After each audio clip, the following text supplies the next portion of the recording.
Now we'll look at rule number 10.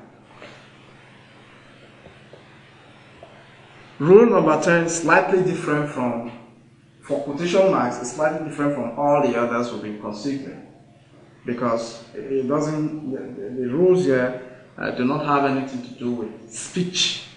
But we just mentioned it earlier in rule number 9 when we talked about poem. That means we mentioned part of this rule. So let's look at the rule.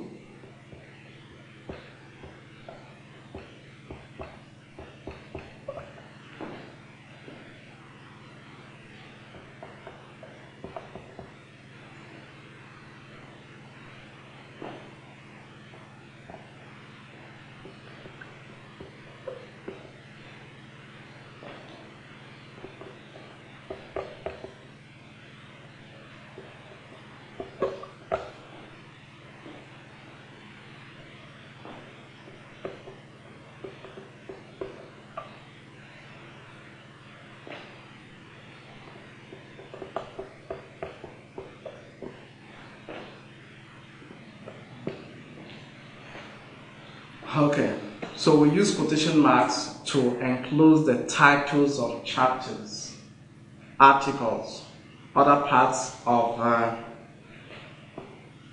a book or periodicals, short stories, poems, and songs.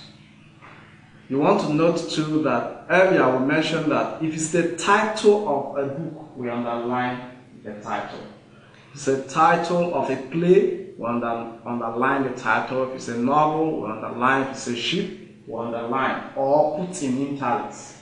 But what if what we have is not any of those? If, for example, it's a chapter of a book, if it's the title of an article or an essay, if it's the title of a part within a periodical, like a magazine, a part within it, if it's a short story, if it's a poem, if it's a song, then we put that in quotation marks, not underlining, showing they are smaller units than the one than books, novels, and the others. So let's take examples. Remember, we're not working on direct speech principle, so our sentence the full stop will come at the end, because it's not a direct speech where we need to enclose. What we enclose now is the title of the poem, Eating Tomorrow's Yam, and the full stop ends the sentence. So we must note that. And this is a poem, so we don't underline, rather we put the title in quotation marks. I have used the single quotation marks. Well, you may decide to use the double quotation mark for a title of a poem. But if within your work you are going to have direct quotations, you are going to quote speeches directly, and within your speech you may have a poem coming into it, then you will run into problem.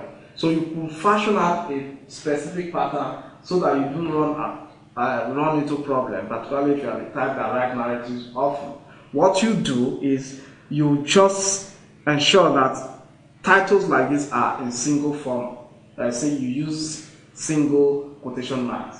But anytime you want to quote someone's speech, then you use the double. So if you come into where the two have to meet, and you know what to do, it becomes easy for you to handle that. So, but the choice is yours to use either the single or the double. You won't be committing any blunder if you use any of them, depending on whether they are meeting or not. Okay, so we can take another example now. I just listened to the song, We Are the World. I just listened to the song, We Are the World.